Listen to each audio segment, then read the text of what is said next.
YouTube channel के साथ आपका होस्ट राव उमर जावेद हाजिर खिदमत है। आज मेरे साथ टॉक शो में मौजूद हैं चौधरी जुल्फ़कार चीना, मुस्लिम लीग नून लायर्स फोरम के ज़िले सदर हैं, और दूसरी जानब जुल्फ़कार अली भट्टी, सीनियर एडवोकेट दुनियापुर बार के। इनसे हम आज गुफ्तगू करेंगे जो कल सुप्रीम कोर्ट ने इलेक्शन पंजाब में और केपी में इलेक्शन के हवाले से जो फ़ैसला दिया है वो कानूनी नुक्ता नज़र से कितना सही है और इसको किस तनाज़र में देखा जाएगा। हम इस सिलसिले में गुफ्तगू करेंगे। आइन के मुताबिक जो फ़ैसले किए जा रहे हैं सुप्रीम कोर्ट के, वो किस हद तक जो है मुल्की मफाद में हैं या वो आइन के मुताबिक हैं। सबसे पहले मैं शुक्रिया अदा करूँगा चौधरी जुल्फ़कार साहब, चीना साहब आपका, आप तशरीफ़ लाए। आगाज़ आपसे ही करते हैं। ये जो कल फ़ैसला आया केपी के और पंजाब में इलेक्शन का सुप्रीम कोर्ट का, इसके बारे में मुख्तलिफ आ रहा है। जैसे कि मुस्लिम लीग नून का नुक्ता नज़र ये है कि ये पहले 4-3 से था, वो जो है रिजेक्ट कर दिया गया, तो ये सही तौर पर आइन पर अमल दरामद नहीं हुआ, इनके मुताबिक फ़ैसला नहीं है। दूसरी जानब से जो नुक्ता नज़र है पीटीआई का या दूसरे जो इनके एंटी जमातें हैं, उनका यही ख्याल है कि ये आइन के मुताबिक है। इलेक्शन में चूँकि 90 दिन का दिन मुकर्रर है तहलील होने के बाद, तो आप क्या समझते हैं कि ये इसको किस उसमें हम देखें, आइन के तनाज़र में देखें या कोई अदलिया में कोई तकसीम है इस किस्म की कोई बिस्मिल्लाहिर्रहमानिर्रहीम। और सबसे पहले मैं आपका शुक्रिया अदा करता हूँ कि आपने हमें नुक्ता नज़र बयान करने का मौका फराहम किया। तो ये जो फ़र्स्ट ऑफ़ ऑल तो ये जो सो मोटो जब लिया गया तो उसी वक्त से लेके अप टिल नाउ ये जो बेंच था ये डिस्प्यूटेड था, कंट्रोवर्शियल था।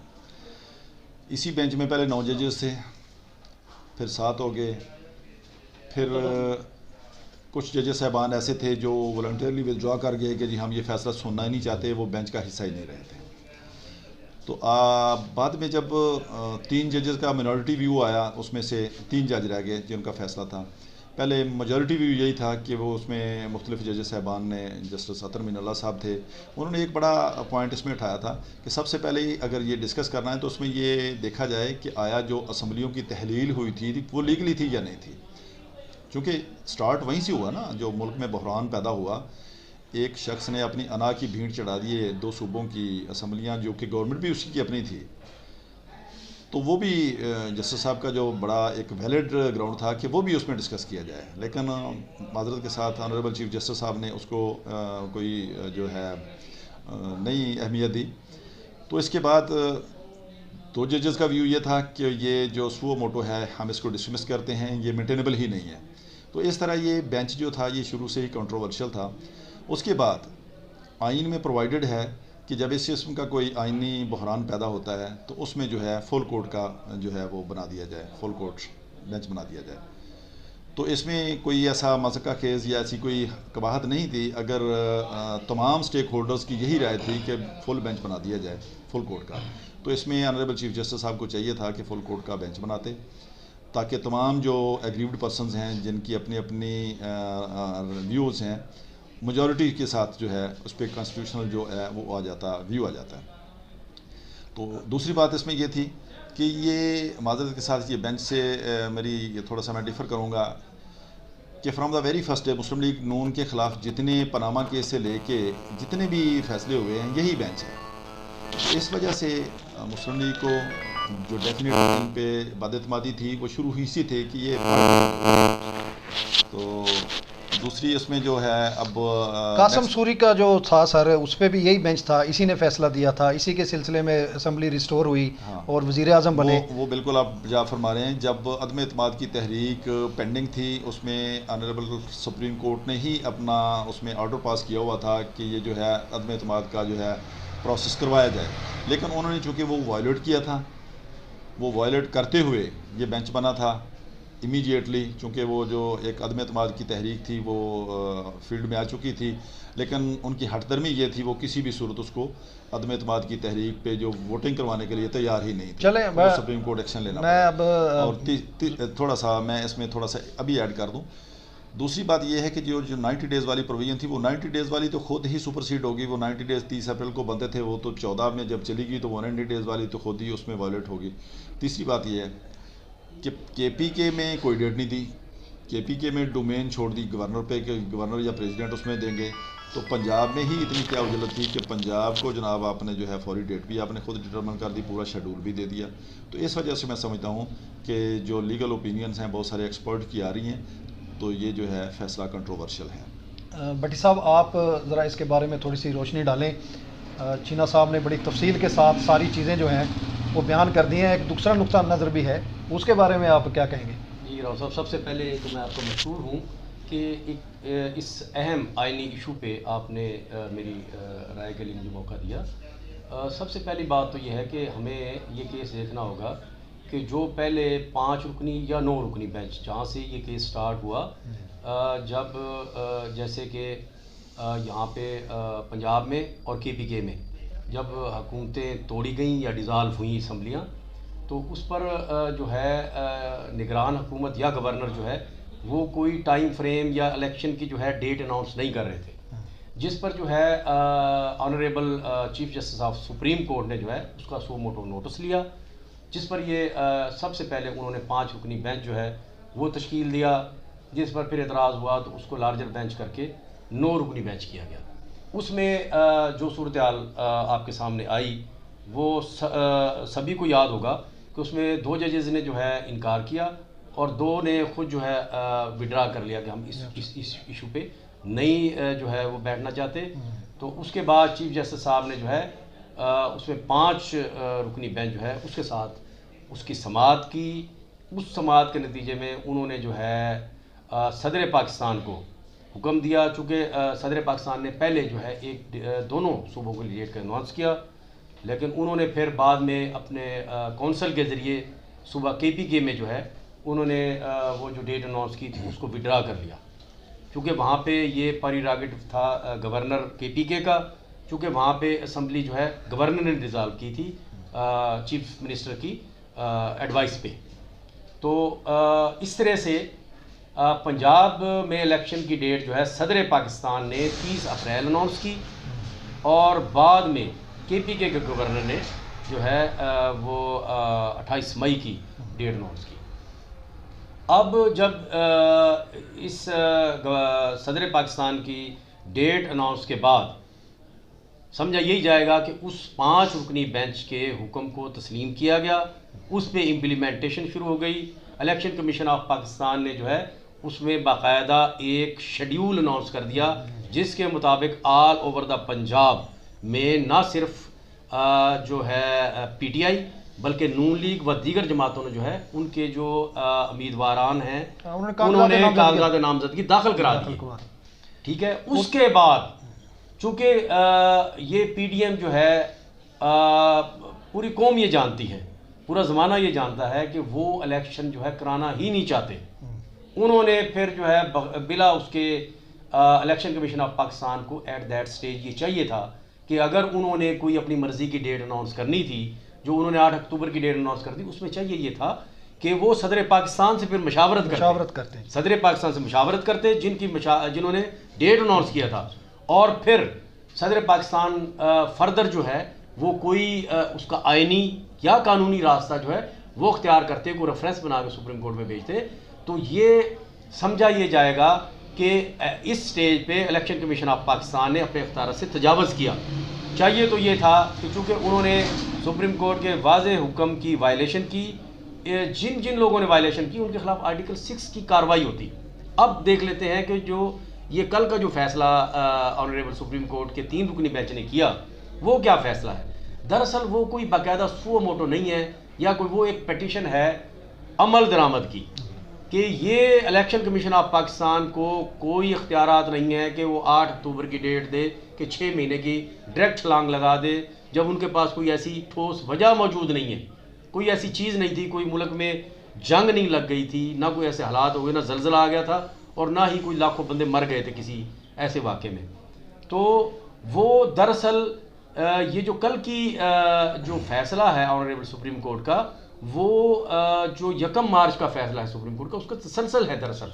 अच्छा चले, फैसला आ गया भट्टी साहब। एक बात राव साहब मैं और करना चाहता हूँ, जो बार बार PDM की तरफ से या हुकूमत की तरफ से मैंने अपनी पूरी ये जो वकालत की लाइफ है उसमें मैंने कभी नहीं देखा कि ऑनरेबल सुप्रीम कोर्ट के फैसले को या सुप्रीम कोर्ट के चीफ जस्टिस पे या जस्टिस पे इस तरह से हमला किया जाए पार्लियामेंट के अंदर और मतलब इस तरह से कभी भी हमने अपनी ज़िंदगी में ना देखना और ना देखा है कि जिस तरह से इस तरह से सुप्रीम कोर्ट की वाज़ेह तौहीन की जा रही है और सुप्रीम कोर्ट अभी तक उसमें बड़े तहम्मुल का मुजाहरा कर रही है। अच्छा चीना साहब, मुख्तसरन आपसे मैं गुजारिश करूंगा, अब ये जो देखा जा रहा है इसको समझ लें मुतनाज़ा हो गया एक किस्म का फैसला, जो आप लोगों की नुक्ता नज़र से इसके मुल्की सियासत पे जो मुस्तकबिल करीब में क्या असरात मुरतब होता देख रहे हैं आप? सबसे पहले तो मैं थोड़ा सा अपने मोहतरम दोस्त जुल्फ़िकार भट्टी साहब की एक बात का जवाब दूं। इन्होंने कहा कि जो कुछ पार्लियामेंट में हमला, आइन साजी जो है वो पार्लियामेंट का प्रोडक्टिव राइट है, सुपीरियर है, सुप्रीमेसी ऑफ लॉ में पार्लियामेंट का जो है सबसे सुप्रीम अदारा है, आइन साजी उसी का हक है। वो जो भी आइन साजी मुल्क के लिए, कौम के लिए बेहतर समझते हैं वो कर सकते हैं।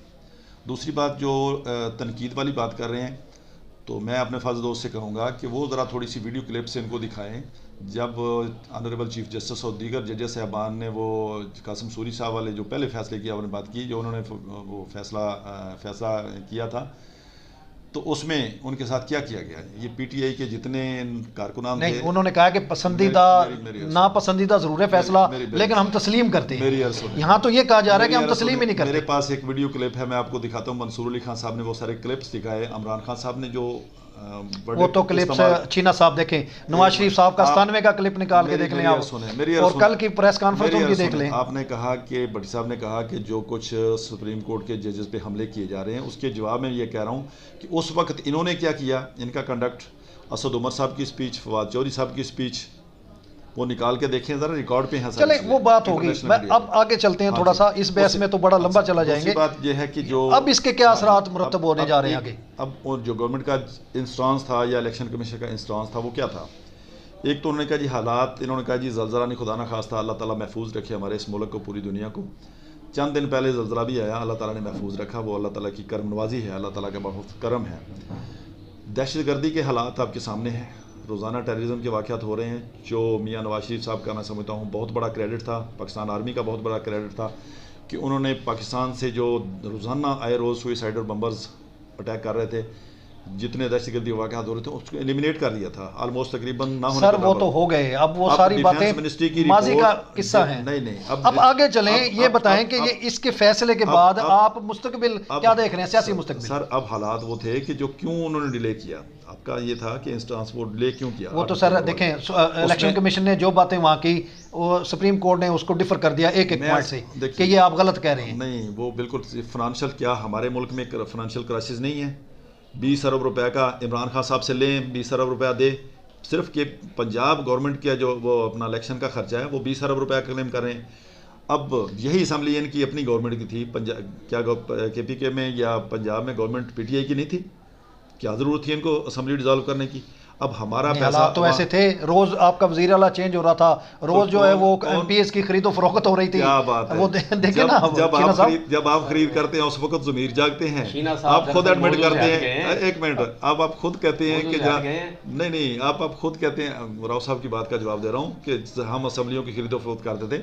असम्बलियों की खरीदो फरोख्त दोनों जानब से हो रही थी, हालात यही थे, दोनों जानब से हो रही थी। ये कहें असम्बली अना की बीट चढ़ाया, मैं समझता हूँ नहीं, अना की मीटिंग वो बिल्कुल सही हुआ है, उसका हल यही था। जब आपके पास सियासी हल नहीं होगा तो आप अवाम के पास जाएं, अवाम फैसला करे कि किसको हुकूमत देनी है। ये था कि आपके पास मैंडेट नहीं था, आपने मांग तांग की, जिसको आप डाकू कहते थे उसको वज़ीर-ए-आला आपने बना दिया, आज तो अल्हम्दुलिल्लाह पार्टी प्रेसिडेंट बना दिया। आप देखें, आपका मौक़िफ़ यही है ना कि इमरान खान को सीट जो है ना वो तश्तरी में पेश की गई, वजारत आला वज़ीर, वो तो वो कह रहे हैं आए अवाम के पास, जो जिसको अवाम चाहती है वो उसको बना दे। 6 सीट वाली पार्टी को आपने जनाब, जिसको कभी ज़माने में तांगा पार्टी कहते थे, उसको जनाब आपने वजारत आला दे दी। अब मेरा ख्याल है वो आपका वज़ीर-ए-आला आपसे खुद नहीं संभाला जा रहा था, इस वजह से आपको असम्बली डिज़ोल्व करनी। चले वो तो अब इमरान खान के साथ मिल गया ना जी, वो तो उसका पार्टी में आ गया। कभी डाकू था वो, आज चले वो तो पंजाब का जरदारी भी डाकू था, आज शहबाज शरीफ का जिसका पेट फाड़ने की बातें कर रहे थे, सड़कों में घसीटने की बातें कर रहे थे। ये तो ये सियासत में चलो ये तो चलती है छीना साहब। आप सबकी नजर में वो तो बेचारे थे ही, जो भी थे जैसे भी थे। मैं अब आपसे सवाल यही है कि ये जो फैसला आया है सुप्रीम कोर्ट का, इसके मुस्तकबिल करीब में मुल्की सियासत पे क्या आप देख रहे हैं? मेरा जो अपना पॉइंट ऑफ व्यू है, जो नुक्ता नज़र है, ये हमारा मुल्क जिस हालात से गुजर रहा है, जो फाइनेंशियल क्राइसिस हैं, जो माशी बदहाली है, बदअमनी की सिचुएशन है, इसमें हमारा मुल्क जो है ये 2 सूबों में इलेक्शन का मुतहम्मिल नहीं हो सकता। वो बड़ी वैलिड उनकी रीज़न थी। पूरे पाकिस्तान में ये 2 माह में कुछ नहीं होता। अगर इमरान खान की आप कहते हैं कि बहुत पॉपुलैरिटी है, जिसका कोई प्रोजेक्ट नहीं है, जिसने जो कर्जे थे उन्होंने 70 साल में 27,000 अरब रुपए लिए। सियासी बहस, ये इल्जामात की चीज़ें चलती रहती हैं। अच्छा। बट साहब मैं आपकी तरफ आऊँगा क्योंकि हमारे पास टाइम मुख्तसर है।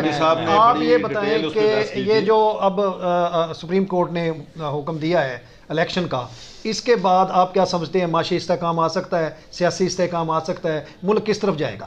अनारकी की तरफ जाएगा या इस्तेहकाम की तरफ जाएगा? कोई दो राय नहीं है कि मौजूदा जो मुल्क में एक सियासी अदम इस्तेहकाम और मुआशी अदम इस्तेहकाम, माजी में शायद इसकी मिसाल नहीं मिलती। आप महंगाई की शरह देखें, आज भी आप देखें कि आपके स्टेट बैंक ने क्या किया है, कितने % उन्होंने शरह सूद बढ़ा दी है, जो मज़ीद बढ़ने का इम्कान है।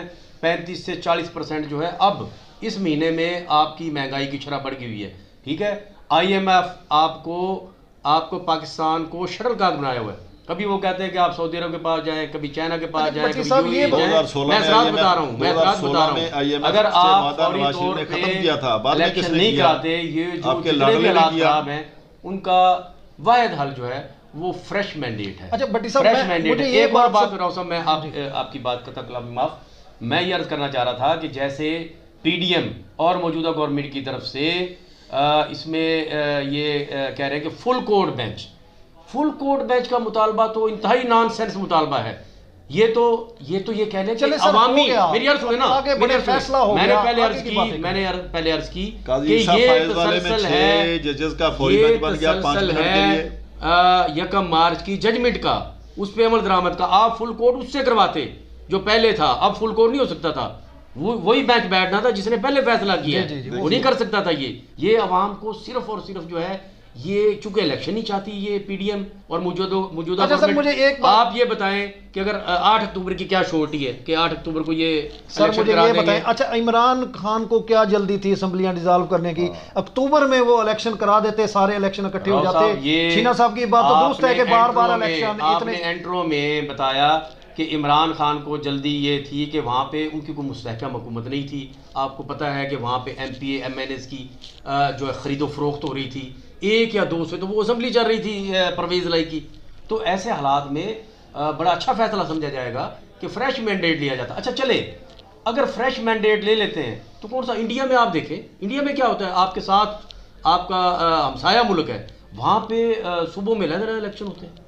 ये कोई ज़रूरी नहीं है कि आप ऐसी, और फिर यही PDM थी, यही पूरी गवर्नमेंट इनकी नून लीग की, ये कहते थे कि आप असम्बलियाँ तोड़े, देखें हम फौरी इलेक्शन कराते हैं। शीना साहब, अब ये अगर चलें, इमरान ने गलती कर ली, हम मानते हैं, तस्लीम करते हैं, 2 असम्बलियाँ तोड़ दी, तो आप लोग जो नून लीग थी या पीपल्स पार्टी थी या PDM थी पूरी, वो आके फ्रेश मैंडेट ले लेते, पूरे मुल्क के इंतखाबात हो जाते। देखिए मेरी बात सुने, जब 2018 में इलेक्शन हुआ तो वो from the very first day पूरी की पूरी जितनी अपोनेंट पार्टीज़ थी वो कह रही थी कि ये इलेक्शन कंट्रोवर्शियल है, ये सिलेक्टेड प्राइम मिनिस्टर्स को बनाया गया है। ठीक है, हो गया। वो मेरी अर्ज सुने, वो पहले ही दिन से ये मुतालबा कर रहे थे कि दोबारा इलेक्शन करवाया जाए। उस वक्त इमरान खान साहब को क्यों ना याद आया?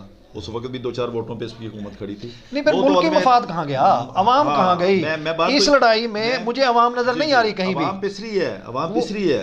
देखिए, मैं रियलिटी जो है उसको मैं डिनाई नहीं करता, मेरे में अल्लाह ताला ने इतना हौसला दिया हुआ है।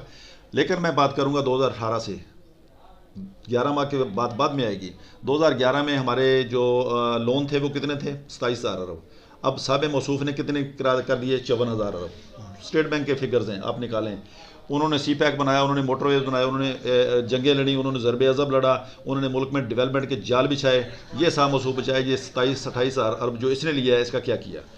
अब मुल्क के ख़जाने उस वक्त 18,000 अरब डॉलर जो थे, सारे 18 अरब डॉलर के जो ज़र मुबादला के ज़खायर थे जब केयर टेकर गवर्नमेंट। सर वो ये कहते हैं कि हम GDP 6 तक ले गए, नहीं थी ना रिकॉर्ड। 12 अरब डॉलर आपके रिजर्व थे, आपने 12 अरब डॉलर 11 माह में क्या हो गया? मेरी यार सुने, GDP आप चाहिए तो आप इस्लाह करने आए थे ना। देखें, PDM इस्लाह करने आई थी कि इमरान ने तबाह कर दिया सारा कुछ। चाहिए तो ये था कि आज जो डॉलर है वो 150 पे होता, मेरी अर्ज़ सुने, अगर मेरी देखे ना अर्ज़ एक काम करते, मेरी अर्ज़ सुने, ये तो सारी सियासी जंग रही है, माशियत की तरफ तो कुछ भी नहीं करना। आपका आइडिया इसमें फ्रीक ना बने। रह गया आपका, जो आप कहते थे कि इसके असरात क्या होंगे। मैं असरात वाली बात कर रहा हूं। वो चीना साहब ने उसको सियासत में वो कर दिया। असरात तो आप देख रहे हैं, कोई मुल्क आपको कर्ज देने के लिए तैयार नहीं है, कब तक भीख मांगते फिरेंगे आप? जब आप भीख की बात करते हैं, आपने खुदकुशी करनी थी, काश आपने खुदकुशी कर ली होती, आज मुल्क इस बहरान में ना होता। आपने खुदकुशी करनी थी, आपने खुदकुशी नहीं की, IMF के पास आप गए, IMF के पास मुआदा करके फिर आपने वायलेट किया। रिकॉर्ड की बातें हैं सारे, रिकॉर्ड की बातें हैं। नहीं, आप PTI को डिपेंड कर रहे हैं। जो रिकॉर्ड की बातें रियलिटी है। डैम आपने बनाना था, पता नहीं कितने करोड़ नौकरियां हमने अवाम के सामने दोनों नुक्ते नजर लेके 3-3 साल 4-4 साल हर लीडर को जेल में रखा, उनके AC निकलवाने आपने थे, उनकी राणा सनाउल्लाह की मूंछें आपने पकड़वानी थी। आपने इंतकाम के सिवा किया क्या है सर? फिर इन्होंने आके क्या किया? सारे केस खत्म कर लिया आपने। सुने, वो अमेंडमेंट हुई है, वो इदारे इनके मातहत थे, FIA इनके मातहत था, उन्होंने जाके लिख के दे दिया कि हम नहीं कर सकते। भाईजान पार्लियामेंट, हाँ, तो चौधरी परवेज लाई का केस किसने वाइंड अप किया था? जी जी, जो अब इनका LIC बन गया। MQM के साथ, जिसके साथ आपने खुद जंग करनी थी, वो दहशतगर्द जमात थी। MQM को किसने जनाब, जब आपके साथ वो अपना पार्टी एडजस्टमेंट करके आपके साथ आ गई, कोलिशन गवर्नमेंट में आ गई, ठीक हुए नहीं, कोलिशन किसने किए हैं? किसने किए हैं? 2018 से पहले क्या थे? नहीं, वो तो जनरल राहिर शरीफ का कारनामा था। फौज पहले भी उसमें आपका भी था, फौज का कंट्रीब्यूशन था, लेकिन उसमें तो ये कहा जा रहा था कि जो असल जो थे यहाँ कालदम तंजीमों के जो रहनुमा थे, जिनके मियां नवाज शरीफ साहब से राब्ते थे, उनको पहले भगाया गया, फिर उस बात पे राजी हुए। क्या बात है, मेरी अर्ज़ सुन ले। उसमें आर्मी अल्हम्दुलिल्लाह पहले भी पाकिस्तान में थी। DG रेंजर्स का स्टेटमेंट ऑन द रिकॉर्ड है, जिसने कहा था कि पहले गवर्नमेंट हमें फैसिलिटेट नहीं करती थी, गवर्नमेंट ने हमें इख्तियारात दिए हैं, तो हमने कराची में अमन बहाल किया है। वो तो इख्तियारात लिए गए थे सर, दिए नहीं गए थे। मैं कहता हूँ, लेकिन फिर भी जो मुल्क के इंटरेस्ट में था, वो अना की बेट नहीं चढ़ाया उसने मुल्क को। नवाज शरीफ ने जो मुल्क के इंटरेस्ट में था वो किया। आज भी कराची में जाके अवाम नवाज शरीफ को याद करते हैं, जहाँ पर डेली कत्ल गारत होती थी, बोरीबंद लाशें मिलती थी, अल्हम्दुलिल्लाह सुकून था। लेकिन अब 3 सालों में ज़मीनी इलेक्शन हुए हैं, उसमें कहाँ थे नवाज शरीफ साहब? उनके तो उम्मीदवारों को वोट नहीं मिले। मेरी अर्ज़ सुन लें, वो तो उम्मीदवार उनके, पहली बात तो ये है कि वो जो उम्मीदवार थे वो इन फैक्ट PTI के अपने थे। जितनी सीटें जो 19-22 सीटों पे इलेक्शन हुआ था, वो PTI के थे। नहीं तो फिर मियां साहब के नजरिए को क्यों नहीं वोट मिला? मेरी सुन ले, मियां साहब के नजरिए को वोट मिला जब आपकी गवर्नमेंट थी। एंटी गवर्नमेंट में जितनी ज़िमनी इलेक्शन हुए हैं, सारी मुस्लिम लीग जीती है। उसके बाद क्या हुआ? उसके बाद की जो ज़िमनी इलेक्शन थे, उसमें बहुत सारे फैक्टर्स थे। कैंडिडेटों की लाइकिंग डिसलाइकिंग भी थी। आपका अपना कैंडिडेट था, आपका बेटा उसको वोट नहीं दे रहा था, लेकिन आप उसको वोट देना चाहते थे। ये रिकॉर्ड की बात है, आपने खुद बताई है, ठीक है ना। लाइकिंग डिसलाइकिंग की जब बातें आती हैं, फिर पब्लिक का अपना व्यू भी होता है। तीसरी बात जो दूसरी है, जो महंगाई वाली बात है, महंगाई डेफिनेटली जो आपकी तवक्कुआत थी वो उस पर पूरे नहीं उतर सके, उसको कंट्रोल नहीं, क्योंकि हालात इतने बर्बाद कर दिए गए थे 4 सालों में। 4 सालों में कोई एक सिंगल काम तो बताएं, अपनी कारकर्दगी तो बताएं। सर दुनिया में किसी को देखिए, कोरोना 2 साल रहा क्राइसिस, सबसे बेहतरीन मुल्कों में 5 मुल्क थे जिन्होंने कोरोना में मैशत संभाली, उसमें से एक पाकिस्तान था। तो वो आप क्रेडिट क्यों नहीं देते? पहले 2 साल में क्या किया आपने? नहीं, वो क्रेडिट क्यों नहीं देते? पहले 2 साल में क्या किया? इतनी बार से इमदाद आई, मैं अर्ज करता हूं, कितने अरबों डॉलर जो थे इमदाद के आए, वो कहां आपके गए? चीना साहब ने बड़ी लंबी गुफ्तगू की और पुरानी कारकर्दगी वो सभी को पता है, जो कारकर्दगी होगी, जो 40 साल से ज्यादा अरसे पे इनकी। पहली बात तो 40 साल की है ही नहीं, 2.5 साल से ज्यादा तो चले नहीं दिया आपने। ये कर दिया, वाह कर दिया। ओ भाई, अब तो आपकी कौमी टाइप हुकूमत है, अब आपसे हुकूमत नहीं समझ, तो आप इस्तीफा दें और नया इलेक्शन कराएं, घर जाएं, अपने लीडर। आपका तो ये हुकूमत है कि जिसमें आपका लीडर आता नहीं, क्या ऐसा खौफ है? एक बात आए, यहाँ पे आए, हमारी हुकूमत 2-4 आपका लीडर बाहर बैठा हुआ है और वहां बैठ के पाकिस्तान के खिलाफ साजिश कर रहा है, जो कह रहा है कि 500 रुपए का डॉलर हो जाएगा अगर सुप्रीम कोर्ट आपकी जो है फैसला हमारे हक में नहीं देगी। ये क्या बात हुई यार? अल्हम्दुलिल्लाह, ये अजीब बात आप करते हैं। आप बताएं, इन हालात में कौन सी बैनुल अक़वामी ताकत या ऐसी वो IMF वगैरह जो अपना पैसा डुबोएगी आपको कर्ज देके, जब आप अच्छा दोनों भाई बहस पे चले अब हम आते हैं अपने असल मौजू की तरफ। टाइम बहुत मुख्तसर है, ज़्यादा टाइम हो गया पहले भी, चूँकि यूट्यूब पे बहुत कम टाइम पे ये चलते हैं टॉक शो। तो मैं सिर्फ यही आखिरी जो है आपसे सिर्फ मुख्तसरन, इंतहाई मुख्तसरन आप ये बताएं कि सुप्रीम कोर्ट के इस फैसले के सियासी असरात क्या देख रहे हैं मुल्क पे आप? सियासी असरात नो डाउट इसमें आइनी बहरान भी पैदा होने के चांसेस हैं, और जो फाइनेंशियल क्राइसिस हैं वो तो आपके सामने ही है। हम तो बड़े प्यार से कह देते हैं कि जितना 2 दिन के बाद अगर आपको मैंडेट प्रॉपर नहीं मिला तो असम्बली डिज़ॉल्व करके ले लें, लेकिन उसके देखें फाइनेंशियल जो प्रॉब्लम्स हैं वो सामने कैसे आएंगे, किस हद तक जो हमारा खून पसीना है वो इनके अपना जो है सर आप स्टेबिलिटी देख रहे हैं कि नहीं सियासी, फिलहाल या ये अनारकी की तरफ जा रहे हैं? अनारकी की तरफ फिलहाल जा रहा है। बट साहब आपका नुक्ता नजर क्या है इस इलेक्शन, कंट्रोवर्शियल हो गया अगर KPK में पंजाब में इलेक्शन हो जाते हैं तो आप क्या मुल्क की माशी हालत, सियासी जो इस्तेकाम है उसको बेहतर होता देखेंगे? मैं तो चाहता हूँ कि मौजूदा जो हुकूमत है वो इक़्तिदार से चिमटी हुई है, उनको चाहिए कि फौरी तौर पर असम्बली डिज़ाल्व करके कौमी इलेक्शन में जाएँ, जो हकीकत बात है। वो तमाम सूबों का इलेक्शन इकट्ठा कराएं, लेकिन वो चूँकि इक़्तिदार से उनको मोहब्बत इतनी है वो चिमटे हुए हैं। अगर कोई जमहूरी सोच होती, यहाँ तो मार्शलाई सोच है, आमराना सोच है, वो हुकूमत से इक़्तिदार से भी चिमटे रहना चाहते हैं। और बिलखसूस जो है नून लीग तो किसी कीमत पर इलेक्शन नहीं चाहती, चूँकि पंजाब उनका किला है जिसको वो समझते थे, तो वो जो है उस तरफ इन हालात में अक्टूबर में भी वो इलेक्शन नहीं कराएंगे। तो इलेक्शन के बगैर जो है ना तो मुआशी इस्तेहकाम आएगा मुल्क में और ना सियासी इस्तेहकाम आएगा। इसका वाहिद हल जो है फौरी इलेक्शन है। मैं इसके साथ ही अपने प्रोग्राम का इख्तिताम की तरफ जा रहा हूँ। दोनों मेरे सीनियर वकला हैं, उनका आपने नुक्ता नज़र जाना। फ़ैसला आप लोगों ने करना है कौन सही जा रहा है कौन सही नहीं। बेहतर दुआ यही करनी चाहिए कि अल्लाह ताला इस मुल्क को सलामत रखे, हमारी सियासत चलती रहेगी, सियासतदान आते रहेंगे जाते रहेंगे, जैसा कि पिछले 76 साल से आ रहे हैं। सबसे जो ज़्यादा अहम है, सबसे पहले जो है वो पाकिस्तान है। इजाज़त दीजिए, पाकिस्तान जिंदाबाद।